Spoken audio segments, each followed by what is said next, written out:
So welcome everybody for this month ICG Lab Talk. My name is Holger Wimmer. I'm heading the Institute of Computer Graphics, and it's my pleasure to introduce to you Roman Pflugfelder. He is a scientist at the thesis in he's also at the moment a lecturer at TU Vienna, I think, besides being a scientist at AIT. And his research interest is visual motion analysis, tracking and recognition, especially applied to automated video surveillance. Thank you very much, Oliver, for this very kind introduction. Yeah, I'm very happy to be invited here to give my presentation about object tracking, and this is my expertise, my interest, and this actually what I'm presenting today is kind of a result of some report or paper I wrote last year, and which is actually now I'm going to work on in a EU project which just started end of last year. So it's the whole presentation is not, I will not present you one paper after another. I will just give you an introduction to object tracking and the motion analysis. So it's kind of more a lecture, actually.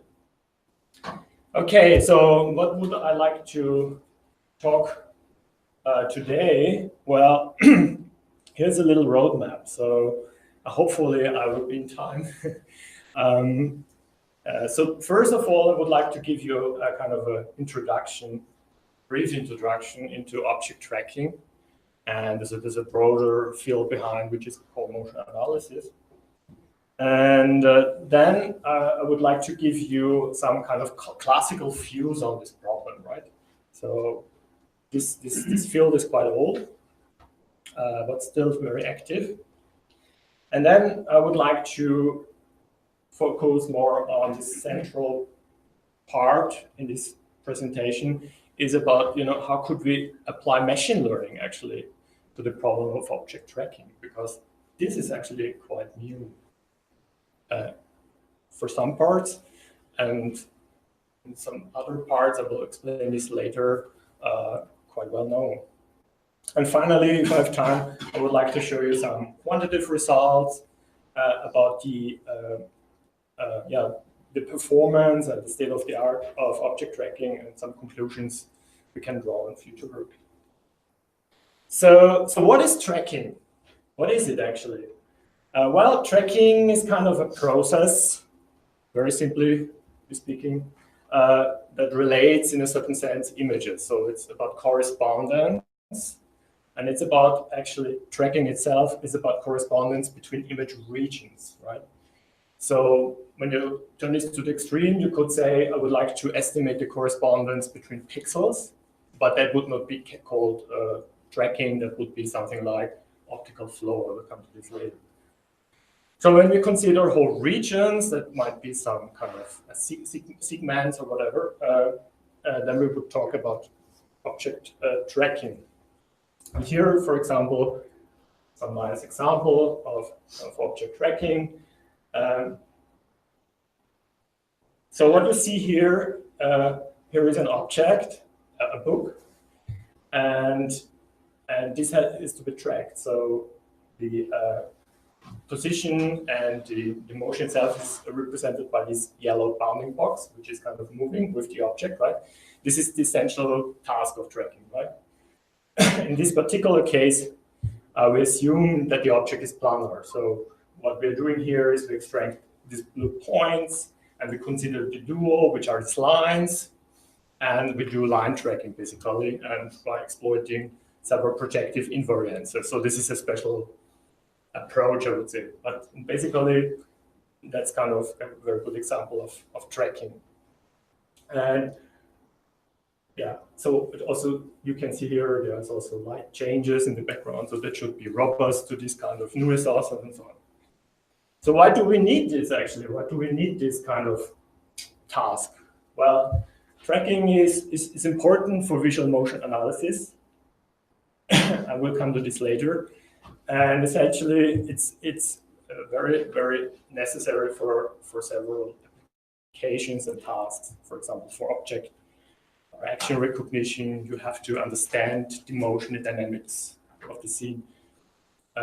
Also for scene understanding itself, we'll see motion captures very important cues. Or for example, in robotics, just imagine a robot arm wants to actually grab some kind of object, a tool or whatever. So when it's based on vision, then of course the perception has to, when the object is moving, has to follow the object, and this is basically tracking. So visual tracking involved. So that's a very important task in many applications. And also he mentioned, not only by me, but also by other people. And one interesting problem problem is retargeting, which is actually quite old. I just want to emphasize this.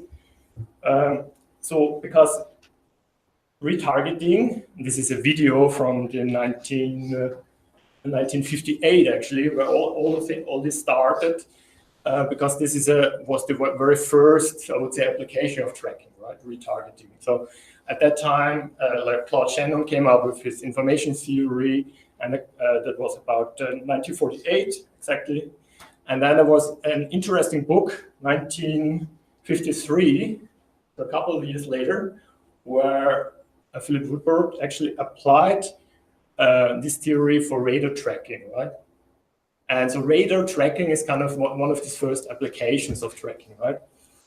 And so I believe the very first paper about tracking was in this radar community in the 50s. And I did some literature review, and I found the paper of Vax and Nelson, and it was actually in 1955, so very shortly after the information theory was postulated by Shannon. And that Kalman is also well known with the Kalman filter, which is applied very, very often in radar tracking, at least in these early days, came up with his paper 1960. So everything in this time happened, and I just want to show you this video because it shows you the application behind. So as you can imagine, it was in the 50s after the Second World War. So everything was driven by actually military. And what you see here is the task was, there is a rocket which is launched, and we have an optical system on such a pan-tilt unit would like to track the rocket and film it actually while it's in the air. So this kind of picture, so video, is just possible by tracking actually the object, while the rocket, while it's actually flying in the air. Right? That was the task we wanted to fulfill, and for that you need this kind of tracking methodology. Okay. And that was a driver actually right at the beginning of this field. Okay, so but that was great work actually, and today in every missile system and so on, you have all these very fancy algorithms, tracking algorithms. But why is tracking also important? Because it's a kind of a basis for motion analysis. And why is motion analysis so important for computer vision? Well, I want to give you here an example. Just imagine here this image. So there is an object actually hidden within this, I would say, noisy, random image. Can you see that? Sorry? So there should be something in the center, right? Huh? You can recognize something? Okay.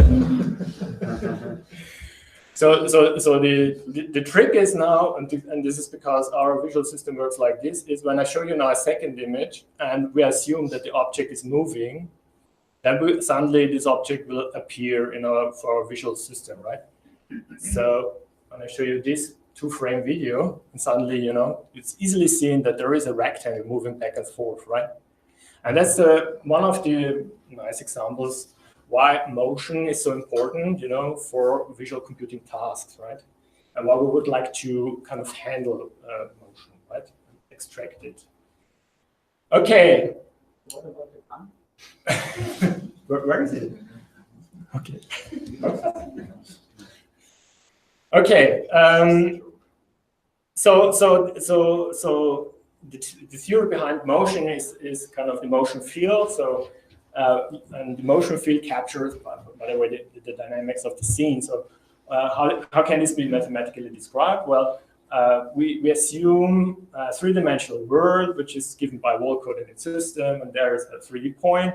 And now, of course, everything is kind of moving, because motion means dynamic. So we have to assume some sort of motion model or so. So in the simplest case, we would have a translational and a rotation. So a rotation and translational model. This can be described in this way. And then, of course, as we have a camera, so we have some kind of central projection model. So this 3D point is kind of projected into the image.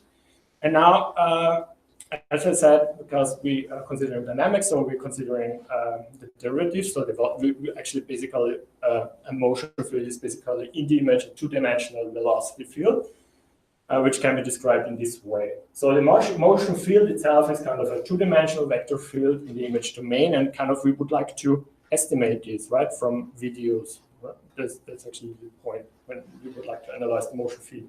I mean, there is also work where you would like to really do this in 3D. It's called then scene flow, so these are these two kind of motion fields, either in 3D or in here projected in the image. And why is this important? Well, there is also another example. Just this is a hurricane, and there are a couple of frames and how the hurricane is kind of moving. And when you can kind of reconstruct this two-dimensional vector field, you can get a lot of information, right? Where the center is, how this is behaving in this whole system, and so on. So there's a lot of information in such dynamics, right?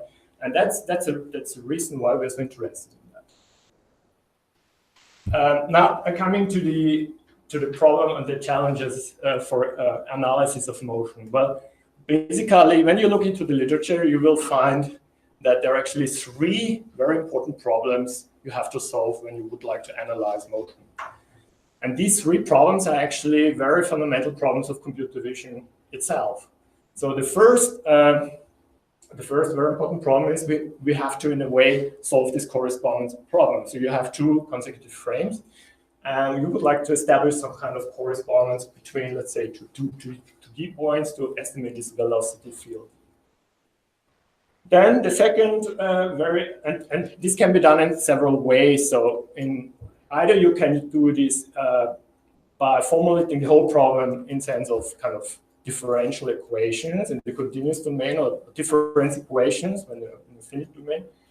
And so this leads automatically to things you might know as optical flow and all this kind of bunch of work, right?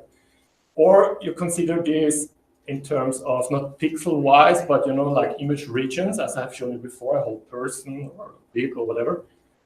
And that would be the approach towards tracking algorithms. Right? These kind of algorithms try to establish this correspondence.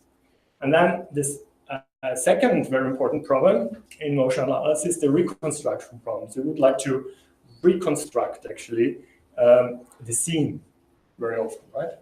And this also carries a lot of information. And as a third problem, and this happens, of course, in practice, usually you have several objects undergoing different motions, right?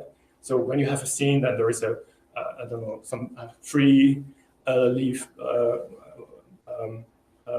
moving in the wind, and different kinds of people walking around, different kinds of motions. So you have to, in a way, this kind of separates and segments so the motion into different kinds of motions you would like to estimate, basically. So here is a very nice example how this is done when tracking is used, actually. Then you can see here really this sparse motion field. I would say this is a sparse motion field because it's estimated in certain parts of the video, of the images. What you can see here in different colors are different kinds of segmentations, right? These are, in this case, different people. They are kind of identified. Then what you can see is, so this is the segmentation problem, I would say. Then what you see is you see sometimes trajectories, so these are these different lines, and sometimes you see also a velocity vector in the middle of these tubes. And this is also mapped on a floor map here, where you can see this better. So this correspondence problem is actually solved by this tracking algorithm. And third, it's kind of reconstructed because these cubes are kind of in 3D projected back into the image. So there is also some 3D information now available. So this is kind of a very nice tracking algorithm, which is kind of used in a bigger motion analysis setup. That was a nice work, actually. Quite a long time ago, 2009. So, but this video I like very much. You see everything here. And you could imagine there are a lot of challenges, actually. So you see, when you look on this right picture, for example, you can see all these challenges very clearly. So the background clutter is a big problem for tracking, right? So you would like to track a single person, single face, let's say, in this whole sea of faces, I would say. So there's a lot of clutter very often involved there. A lot of occlusion, low resolution.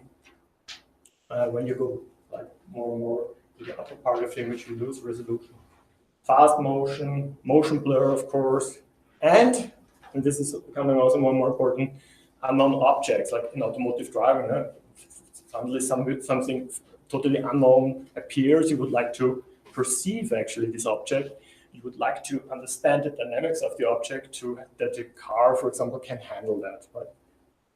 Okay. So there are, because of that, many applications. That's really interesting about this field. There are so many different kinds of applications. I just give you 5 examples, which interests me personally. So the one is monitoring surveillance. I've been working quite a long time in this application field. That was, for me personally, was the second big shot, because the first was this radar tracking I said before.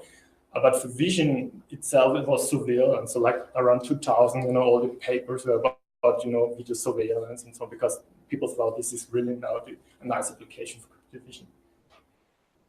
A very interesting application in biology, where you would like to track different kinds of animals, like ants, for example. I also have contact with somebody who's tracking Drosophila, like flies, and study the behavior of flies. It's very interesting. Bioimaging is also a very interesting field. Also there, working with a company in Salzburg, where you would like really to segment and track cells, while they are moving during this microscopic analysis and imaging. That gives you a lot of information about cell growing processes and things like this. Geoscience is also some very interesting application where, like in smart grids, you would like to actually track the clouds, because when you have a solar power plant, for example, it's important to know, when clouds are coming and when they are leaving, because it has direct influence on the energy output, and so on and so on. Just maybe draw this attention just on this project we're now working on. So it's about border surveillance. So also there, very important. Target tracking is a very important part. So in border surveillance, usually you are in a forest or at the border, right? So you have different kinds of sensors, like satellites, you have video cameras, you have UAVs.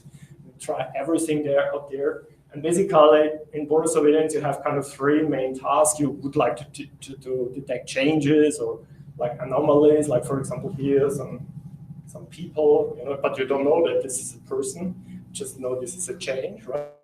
Then you would like to classify that, like into person, vehicle, and you would like to track it actually. And tracking is very important because you would like to analyze the behavior of these suspects, for example, the vehicles, right? To raise an alarm, for example. Okay, so if you're interested, like this was kind of a short introduction, but if you're interested more about object tracking, there's a whole bunch of literature. There is about a general introduction to motion analysis. I can really recommend this book because it's quite old, but it's an excellent book, 1998. Then there is a wonderful book about this radar tracking and all these approaches to radar tracking in general, which is based on a Bayesian view. I will come later to that. And in computer vision, there is a book available, but there are also excellent like reports or surveys, I just mentioned here, which are very good and good to read. Okay, so let's recap. So as I said, tracking solves this correspondence problem, right? For whole regions, not for pixels, but for whole regions, like a person, a car, whatever it might be. And so it's different to optical flow in a sense, which is the differential method. And motion analysis gives us important cues in computer vision. You know, dynamics is a very important cue. And so we would like now to understand better, you know, what kind of approaches exist currently to this problem of tracking. So when you consider the problem of object tracking in its more generality, I would say, so you can consider it as a stochastic process, right? So mathematically, you have several video frames, I would say, you know, over time. The process is defined over time. You have, in a sense, different random variables, which are capturing, in a sense, as I said, it's the image region. So it captures the motion dynamics of this image region and the appearance, I would say, you know. And this is defined as a state, and it changes over time, like in the stochastic process. So we have, in a way, a generator function, which I call here tau, which is delivering you a state at time t, right? And that's an ongoing process, right? And this generator function can be in a way interpreted as a tracker function or a tracker, right? So the question now arises: how can we formulate this tracker or this tracker function to estimate those states, whatever it is? There's a lot of design space for somebody who would like to implement a tracker, right? One example would be a position, for example, in the image as I've drawn here, right?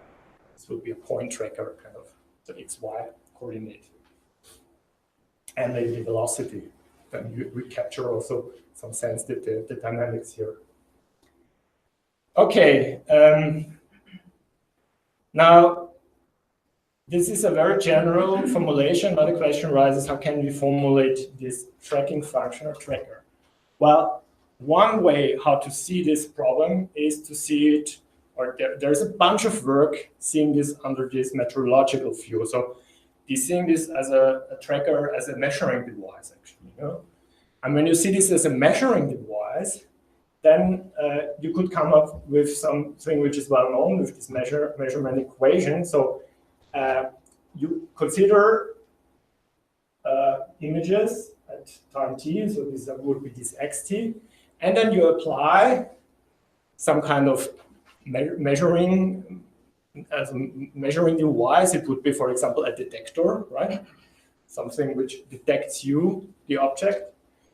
And that could be formulated in this way. So it would give you exactly the state, and then there are two errors actually then incorporated. One would be of random nature, and one would depend actually on the method you have chosen, right? So just imagine in your pocket cameras, you have a detector which is well known. This is this Violet-Jones-based detector which gives you a bounding box exactly at the face, right? So just imagine the simple tracker function would be something like this kind of detector, and you would apply it for each video frame, right? That would be a very simple tracker. And the nice thing about this is that it is applied for each new incoming video frame, and you would get some result, and no error can accumulate in this sense, right? And one approach to this view is called tracking by detection. So, as I said, there's a lot of literature about that. So you assume that you have something like a description of the object right at the beginning, right? Let's say, for example, a template. I give you a template like this face, and then the task actually of this tracker is to go through the whole image, for example. By using a sliding window approach, or it could be proposals or whatever, and to locate this object. And so you would get a position, for example. You even could compute the scale, whatever your random variable would incorporate.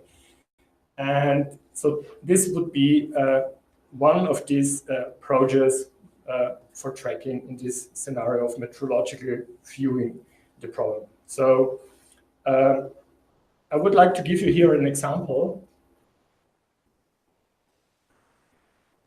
So here, for example, this is a very nice example. It's of a colleague of mine, Helmut, actually, quite a long time ago, but this was an application in a production line. So we developed there, like, this was a HOG detector at the time that was state of the art, right?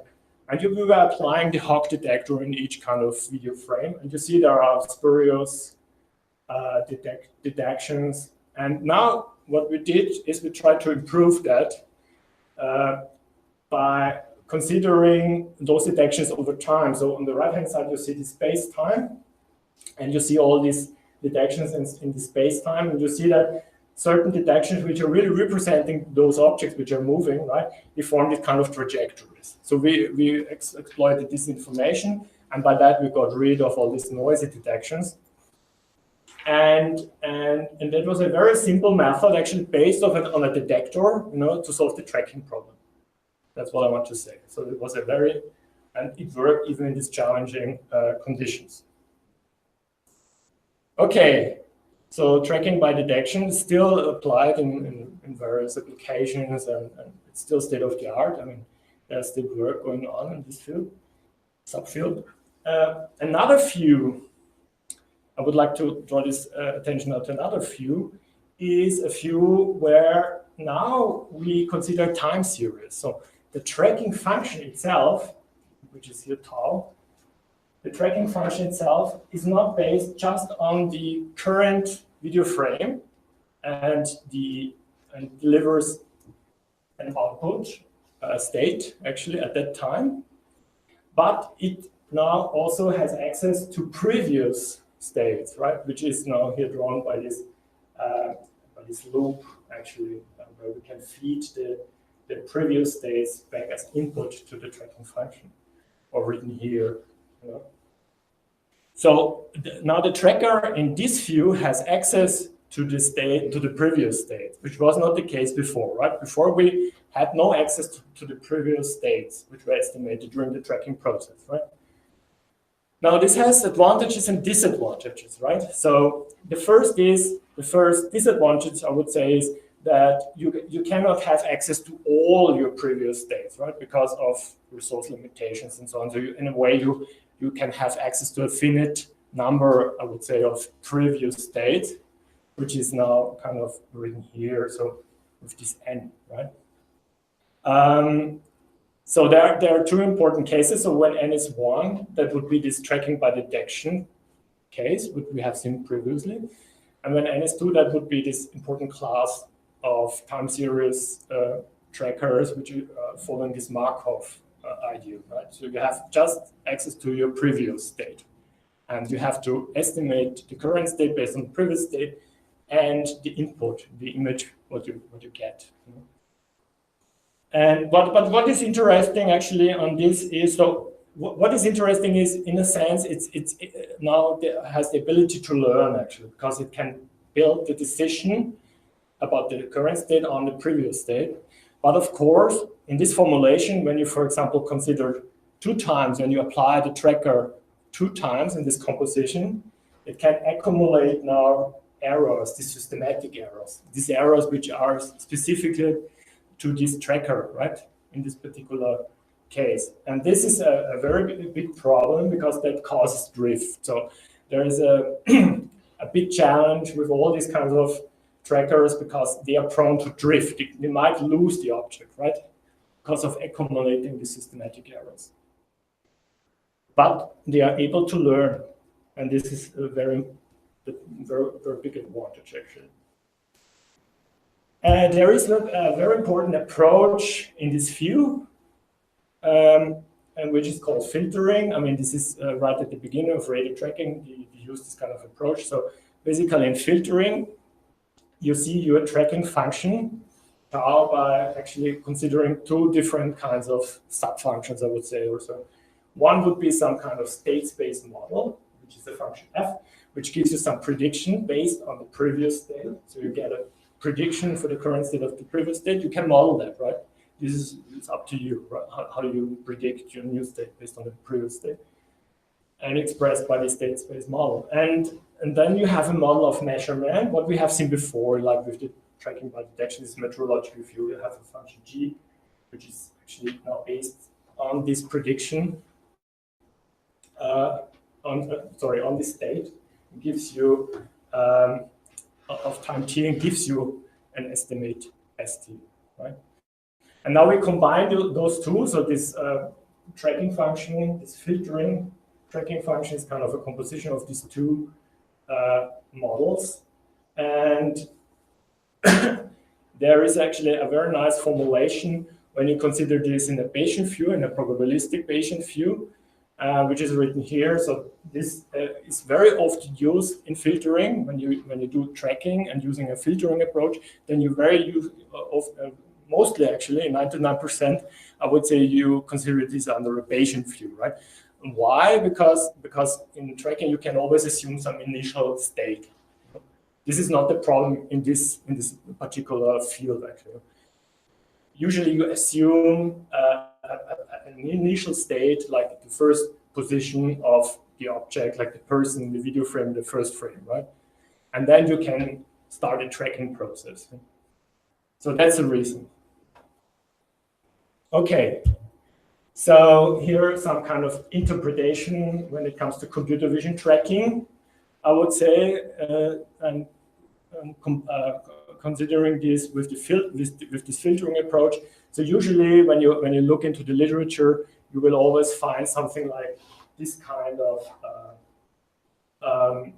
approach, that you have some kind of prediction, you do some kind of feature extraction, you do some kind of localization then of the object, right, in the new frame.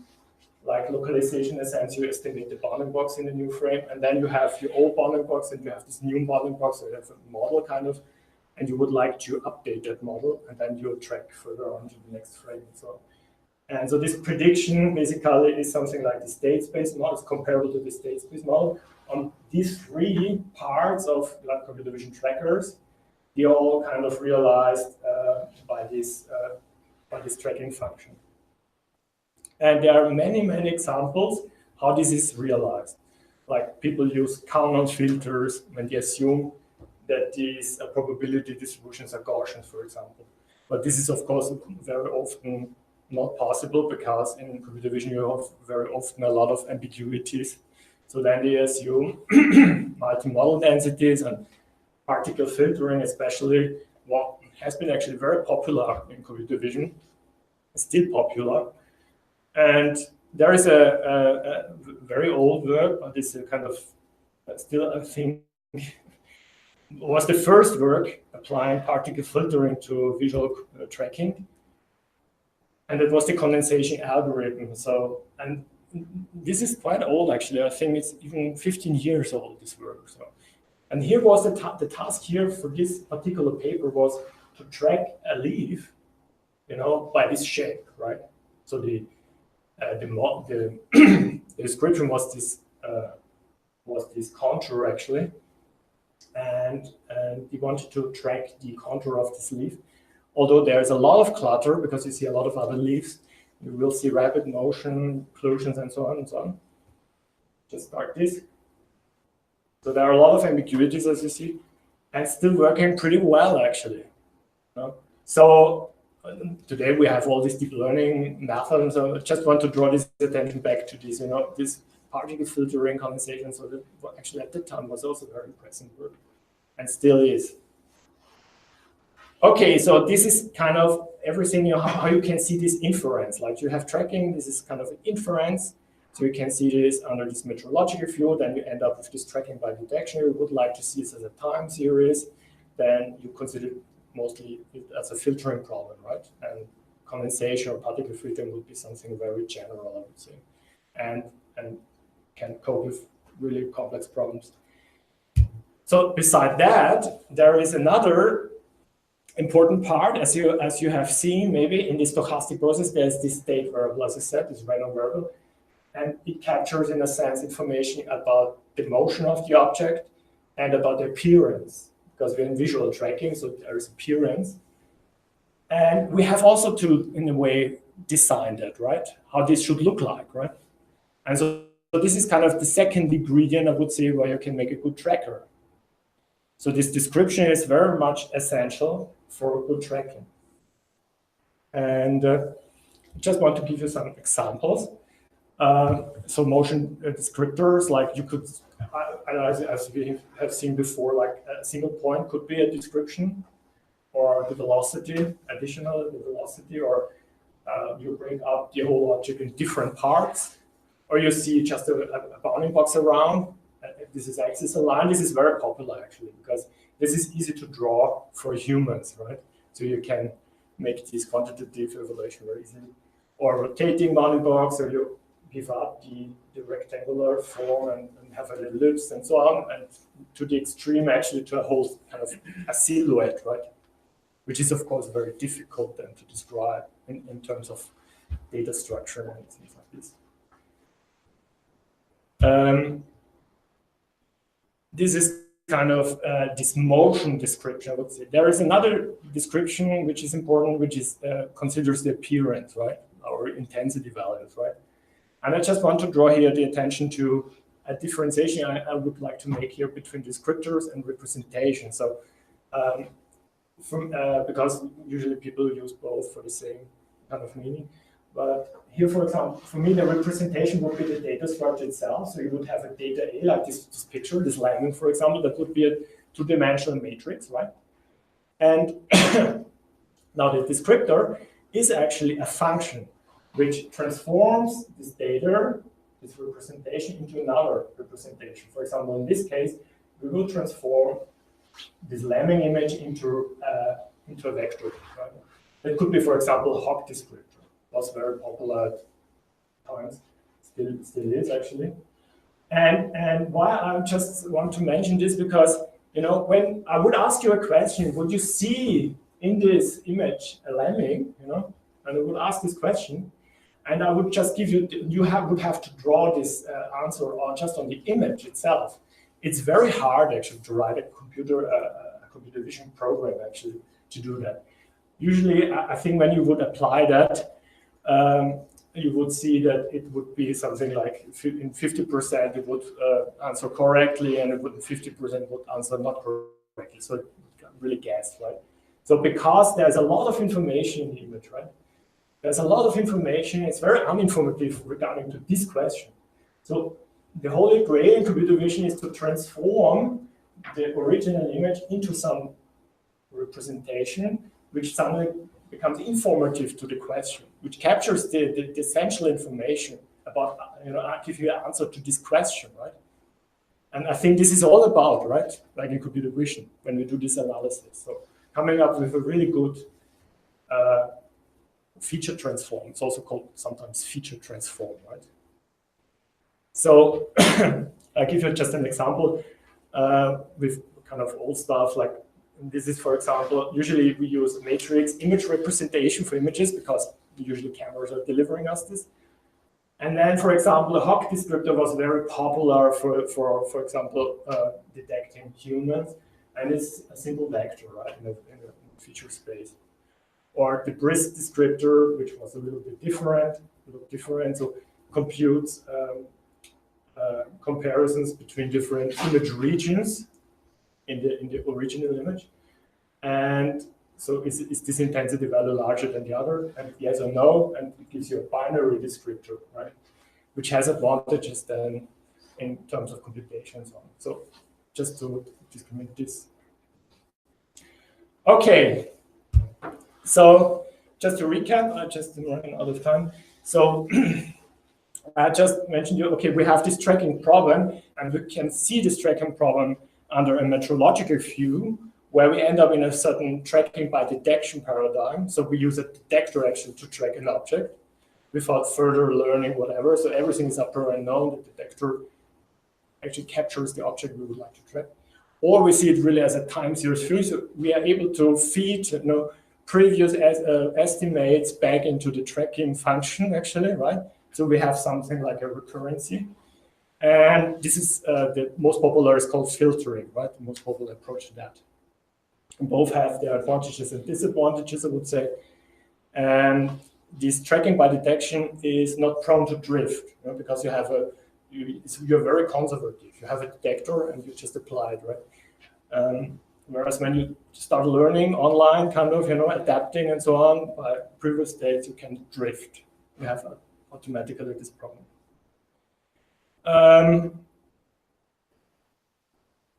Okay, and when you consider it as a filtering problem in the most natural form, you would use a Bayesian approach, right? Because tracking is very much applicable to this approach. Okay, so now these are kind of classical views on tracking. So most of the people have used those kinds of approaches for tracking, right? Now we have started actually using really machine learning on tracking. I would like now to talk about that. So how did machine learning actually change computer vision? Still, how has it changed actually computer vision and also tracking, of course, or the field of tracking? Well, at the kind of early times, when you look into papers, you will always see kind of a fixed pipeline. People were really thinking about input output and how you change the input that you come to a desired output, right? And it was very much for like threshold sensitivity analysis and things like this. And then people started using machine learning, so like around 2000 or so. So they kind of used a learner, and then some part was kind of made more flexible, where we used the learner and data actually to learn parameters to make it more flexible, right? and then the more and more data was available, people tend even to the extreme, and it actually started 2010, with coming back to neural networks and with this big data and so on, that they really had, a big network from the input to the output, basically. Everything was kind of solved by this neural network, and then they had this learning and data-driven approach. And so this kind of the evolution, how I see this, in computer vision. And of course, also in tracking, we have such tendencies. Like the first, I would say, kind of very simple learning applied to tracking is adaptation, right? So when you, as I said before, you have these states over time, and you cannot collect all these states, like you cannot apply example learning, for example, that you store all your previous states. So in a way, you have to consider a finite amount of states, or very often in this adaptation idea, you have a moving average, for example, something like this. This was very popular, right? People used it. So this is some kind of learning, of course. You try to adapt. Of course, what we know is that adaptation is very much prone to drift, to concept drift. So people thought about, how to overcome this. And I will now show you step by step some kind of approaches, what people have thought about. So this is a very interesting work, like where they try to overcome this drift in this idea of tracking by detection, by using a semi-supervised learning approach. So what they did is, okay, of course, they had a fixed detector, and they have a fixed data set, which they labeled and so on. So there is some conservative part in it.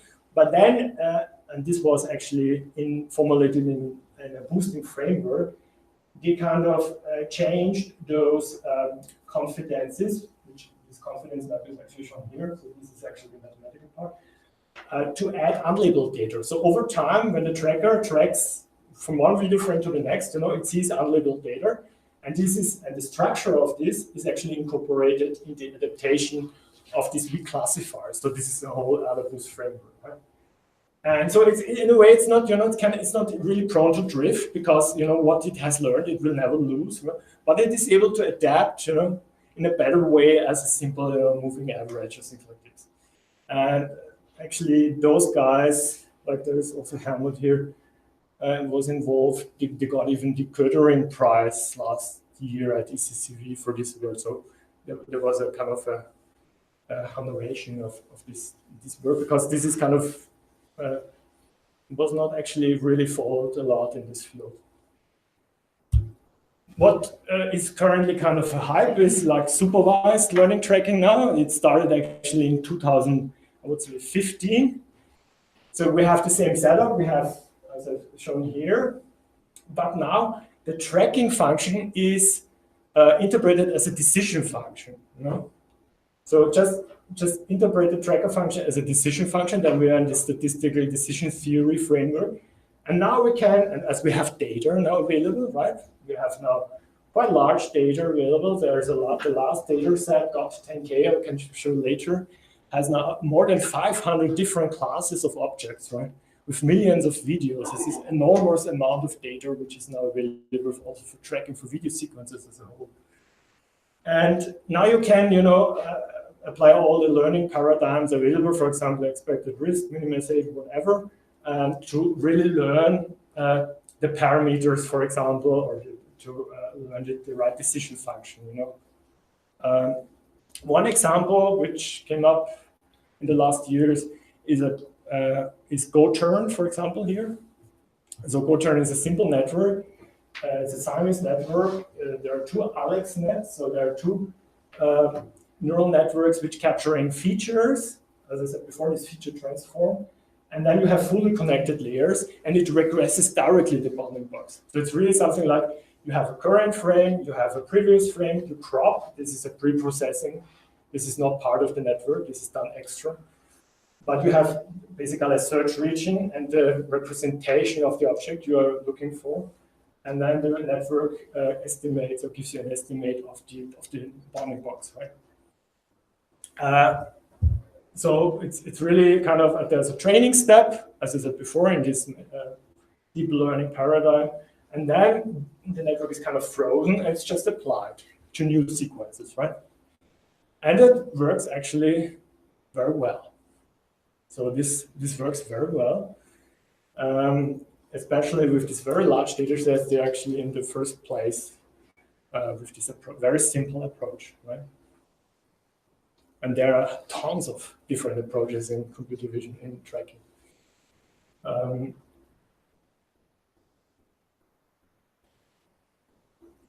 Another, I think, direction or how you can integrate those decision functions, that tracking is very much a multitask learning problem.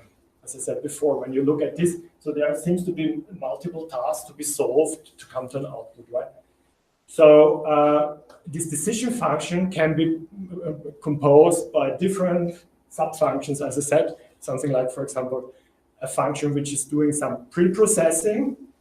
Like, for example, you have an image and you try to, you know, define a search region or something like this. Then you apply, let's say, a network, for example, a neural network, which would be the sigma, and then you have some kind of post-processing function. This design here, what I've mentioned here, this is the standard design at the moment when people use neural networks for tracking, right? So they have something like pre-processing, which is not a neural network at all. Then they apply a neural network mostly in this Siamese form, that you have 2 inputs, 1 output, and then some post-processing. But as you can see, there is still a lot more to be done. So the design space is huge. So you can do much more and much better.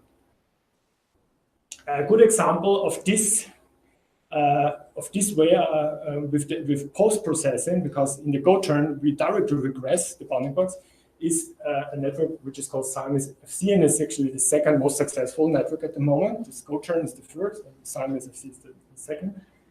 And what you see here, it's very similar. You know, you have also the AlexNet, which is these feature extractors, but then you have directly a convolution, right? So it's really convoluting, you know, the feature maps of the, let's say, the search template, which would be the object, with the search region, right? And gives you a direct output, a score map, right? It's really the score map of this convolution, right? And then you have to do a lot of post-processing, actually, which is not part of the network at all. So you have to find this maximum of the correlation, and you have to do this for different scales. So you have to apply the network several times for different scales for the template. to handle the scale variations. Here, for example, is a scale variation. The object becomes smaller. And then, of course, the template changes over time, and this has to be also done, is also done additionally by moving average. So there is a very classical adaptation strategy also involved. You see there are multiple tasks, and just a tiny part, just the matching actually is done with the neural network. And that shows also very, very good results compared to previous methods, And I would not say this is the end, So there's a lot to do. So what could be done next? Well, as I said, so I think what is interesting is that tracking consists of multiple tasks.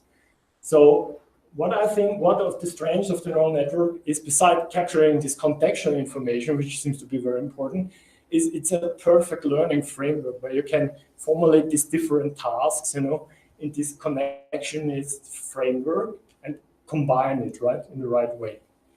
There is a work which drives this even to extreme, because it uses neural networks for the feature extraction, but then does the segmentation. This could be also part of a tracking framework, using a conditional random field. So that would be also something very interesting to combine in this graphical modeling to different types of probabilistic models and neural networks, and use this kind of idea of end-to-end learning actually to train the whole model on data.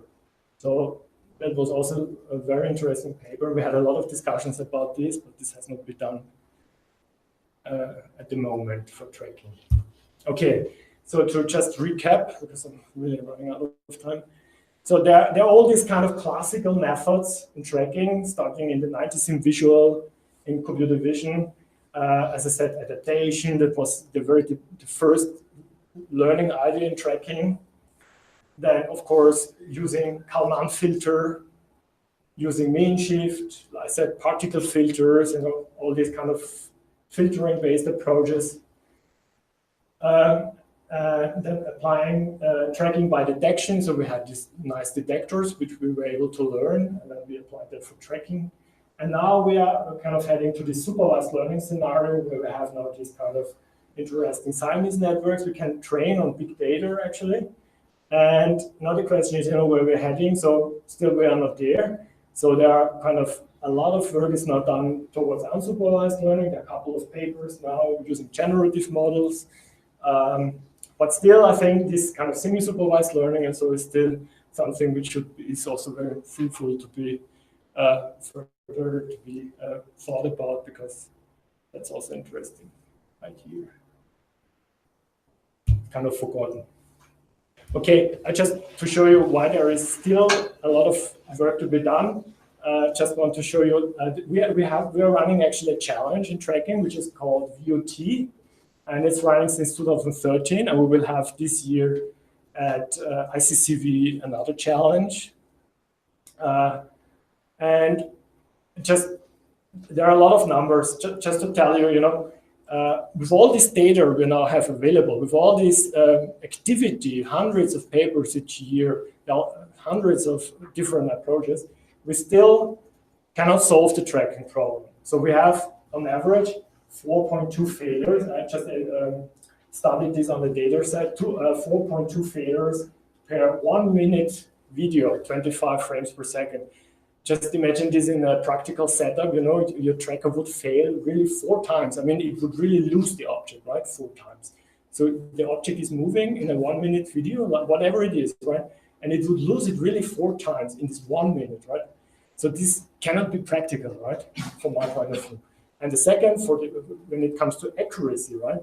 That most trackers on average just hit the ground truth bounding box, and we're now just evaluating on bounding boxes, right? Just 50% on average, right?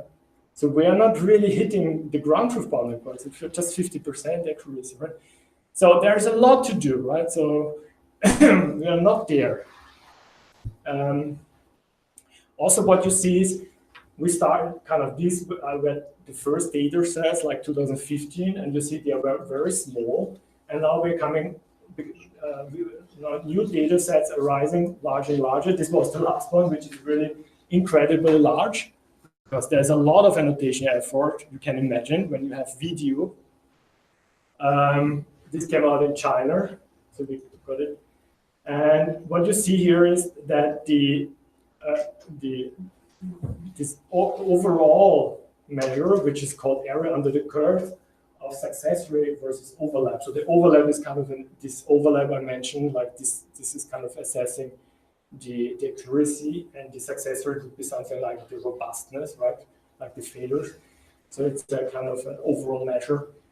Drop down actually. So like in OTP 2013, that was a really small data set. We got actually 70%. So you would imagine, oh, well, we have done it kind of just 20% over there. But now with this bigger and bigger data sets, which are capturing much more like the nature of the problem, right?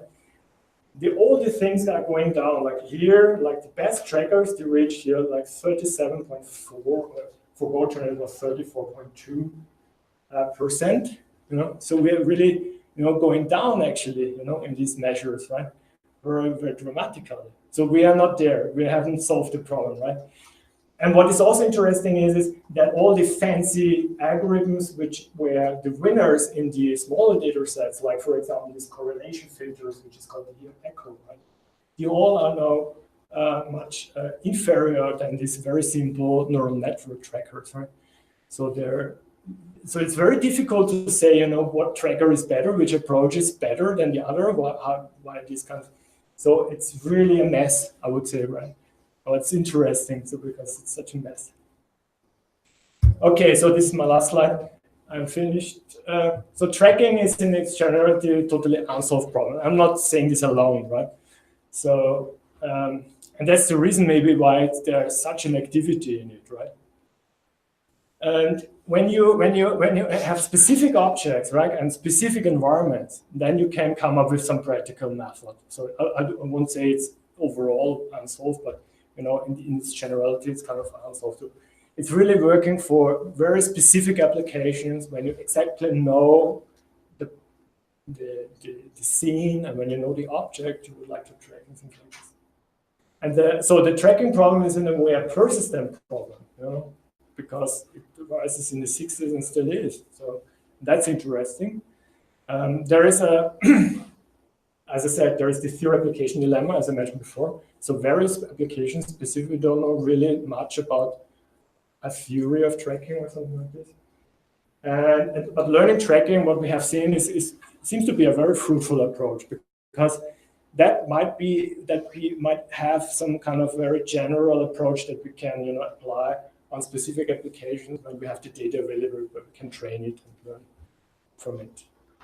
And we are very much at the beginning. This started 2015, this work. So as it is persistent and it's just started, so we need really fresh ideas and a disruptive progress, I would say, on research. And we are in a way stuck, right, with all this methods. When you look into paper today, you will always find the same quantitative results. So we're not really hitting, this 50% overlap on average, going further up. And it's not the same success as it was for categorical object recognition, where when you had used, for example, neural networks, then these measures went up, like the accuracy went up from 70% to even to 98, 99% for these data sets, which were like image networks. But this is not the case in the tracking community at the moment. So we don't know if the learning approach is the right approach. We see some improvement, but we see with larger data sets that there is also a decrease in the measures. So yeah, we are just at the beginning. Thank you very much.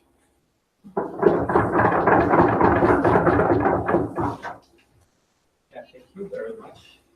It was, I think, a very interesting talk for us, especially because it was giving an overview over all sorts of tracking techniques and problems. Do you have questions?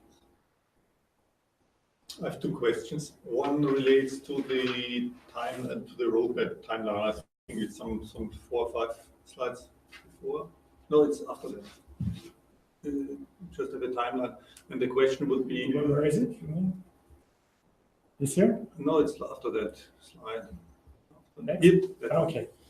And my question would be whether the time relates a lot, or maybe not so much a lot, to the computing power that is being used by the various algorithms. Because obviously now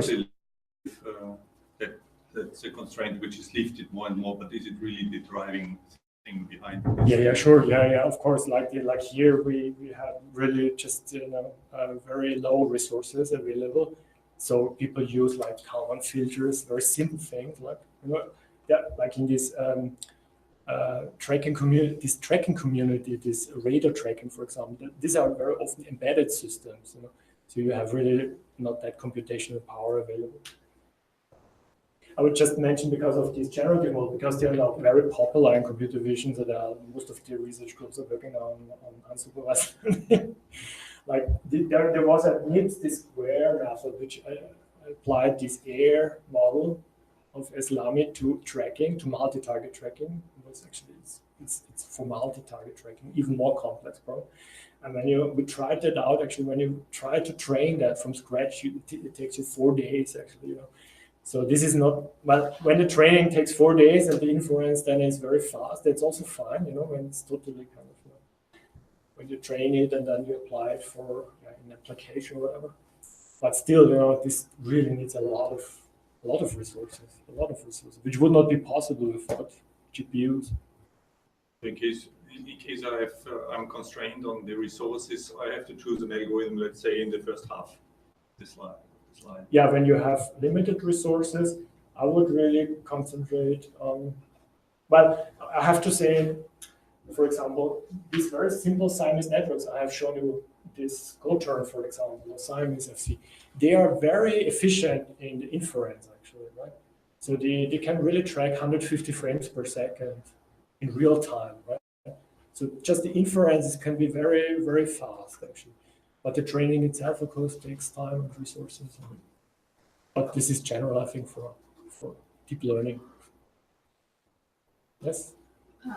Was it already 2 questions? Or? No, please go first. One question that's linked to that is that don't you think that with edge cloud computing now that the resources gets better, even so, because we're working on mobile real-time reconstruction from 2D frames to 3D.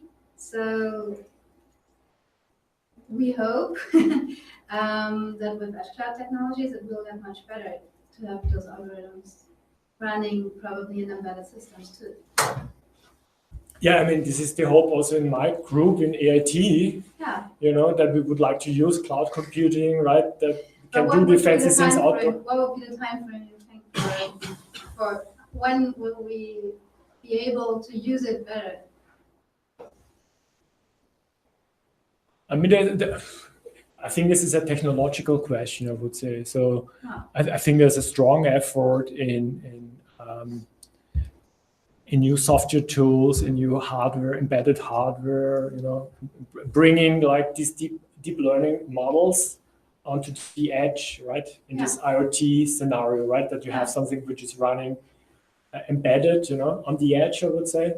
And makes all this hard work, I would say, and then this kind of high-level information is then transferred over a very fast communication line, maybe future 5G, I don't know, to the cloud, where then the data is collected and all this number crunching takes place. This is one view, right?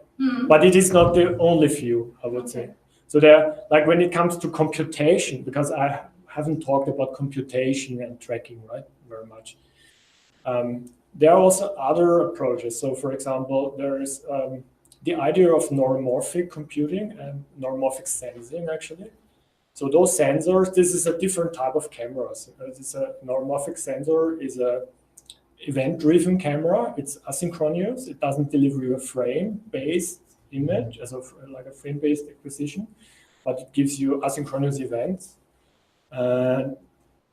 Because I know this very well, because at AIT we developed such a sensor, And now this is also now a community in computer vision and in robotics especially, which is also driven by David Scaramuza, for example, and other people like from ETH Zurich. And there's also companies involved now. So the idea there is to have low latency and low computational, the need for low power actually, right? Okay. And so you can do fantastic things with it, but this is just in the beginning. So for example, tracking algorithms for this kind of sensors are just rising. So there was a paper at ECCV last year by David, for example, and he used these events for tracking actually. There was even an oral presentation there. So it's just at the beginning actually, right? And when you use time of flight sensors, then it should decrease currently too, that you don't need that power anymore. Or where would you see the TOF sensors currently? Yeah, I personally haven't worked with time of flight sensors for tracking, but I would see this. I cannot say from a computational point of view what advantages and disadvantages, but of course it delivers a different kind of information. It gives you this 3D information directly, I would say, and of course this helps you very much, estimating this motion field, capturing kind of three-dimensional dynamic information.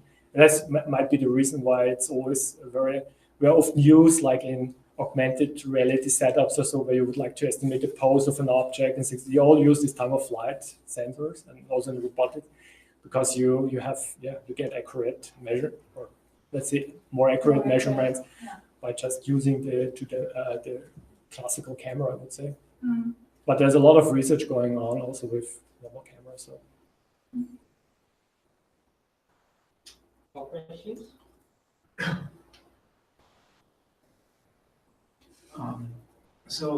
In deep learning, we have a lot of sequence models, but I think sequence models are not really used for tracking algorithms, even though I think they would fit very much.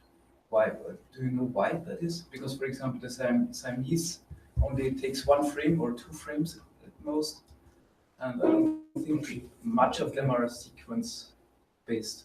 For example, like an LSTM or a transformer network. Just want to show this again. Sorry. Is it because of the drift effect, or? No. So this is a very simple network, right? Yeah, you're right. So here, just there are just 2 inputs, right?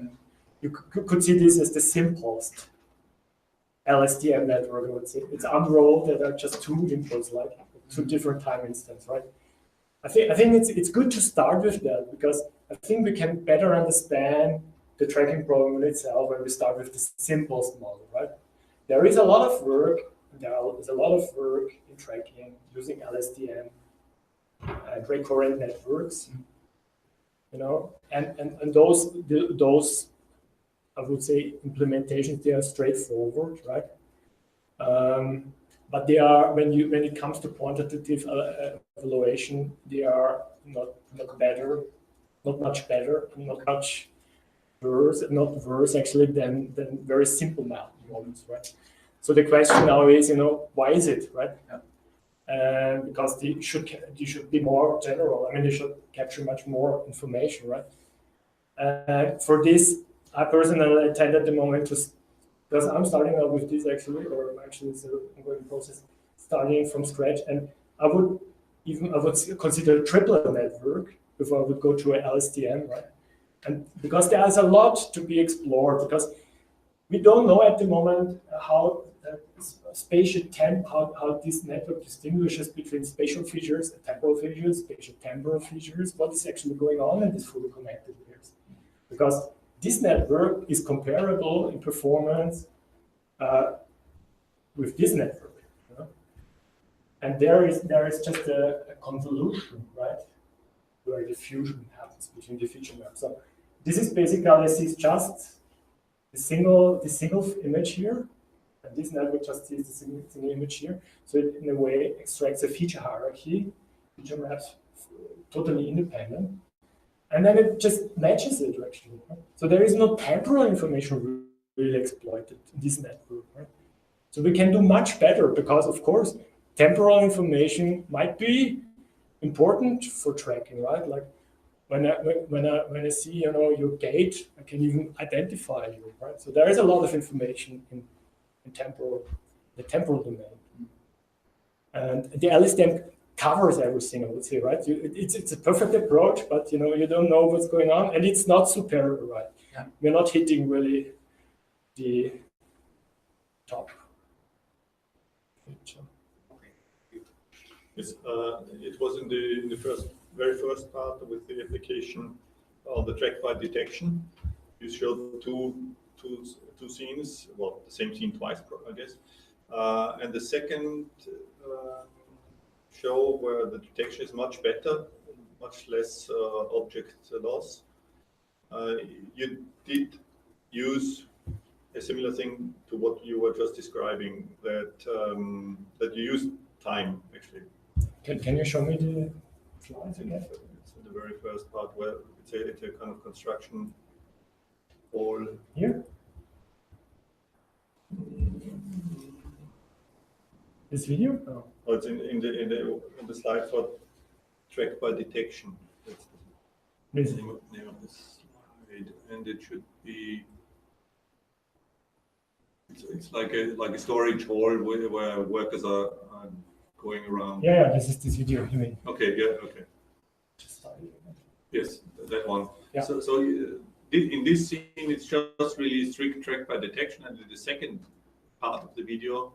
Now, what you see here, this is just applying the detector on each video frame independently. Yes. Okay. And this is what you get up.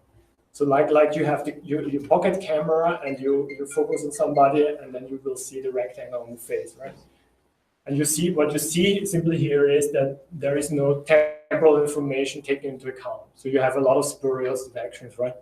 And the question was how to overcome that in this tracking by detection paradigm. And the answer was to considering a couple of consecutive frames, which is shown here, like by this space-time visualization here. So this would be such an image, would be this here, this plane here. Yes. And when you go through the video, you would see that where correct detections would represent real persons, I would say, then you would this would form this kind of continuous trajectories in the space-time. And my question would not be that the second algorithm takes the first one as a black box, constructs this three-dimensional space from it, and then operates on this space exactly. by doing some kind of median or whatever along this. Filtering, simply very simple approaches. For example, we also did it with a local PCA, for example. We just look locally for the maximum. Exactly the gradients and looked, you know, for smooth and applied smoothness actually, and by that we connected those detections together to form really kind of correct detect, which are then kind of the trajectories and the detections in the real video, right? But everything else. And this is the same approach here. So basically, it's just an add-on to the first. It's an add-on, right? That's the reason why I said, okay, this is a tracking by detection approach. It uses a detector, which might be learned, which might be in a way predefined by somebody. I don't know. You give me a template of the object. That's basically the object, and we try to detect it and improve the tracking by detection by considering the space-time continuity requirement, I would say, or so. Yeah. Which it works well, right? In many applications. Okay, one last question. If and the CNet and the coturn method also directly apply detection, or does it have some kind of detection for these? That's a good question. These types of networks, or this bunch of work, always assumes an initial bounding box, I would say. Right? This is a very strict assumption. So you have to give the algorithm in the first video frame, you have to say, oh, this is the object I would like to track. Right? So there is not a detection involved. there are a couple of works that try to combine tracking and detection. So there was a paper, I think 2 or 3 years ago, by Feichnova, Zisserman, and Axel Beans. I think it was also ICCV, and they tried to combine an RCNN, a proposal network, which is standard actually in object detection category. So you could train it on, let's say, persons, and you would have a person detector, you could train it on vehicles, and so on. And this was combined with this kind of idea of Siamese FC, so with this kind of correlation. So it also estimated correlations between feature maps, and by that tried to solve the correspondence problem. So they also had a video sequence there, not single images, and considered 2 consecutive frames. And so they tried to combine that. But this is really at the beginning, so there is not much work on that. Because it's very complex. It's not easy. Okay, I think with that, we thank you, Roman, again for this very interesting. Next talk in the series is by Daisuke Wada. The exact date is not fixed yet, but you can check our website. Daisuke was our very first speaker when we started this lecture series 10 years ago. So we had 80 speakers in between, in number 80. Okay. In number 81 in May. Check out the website.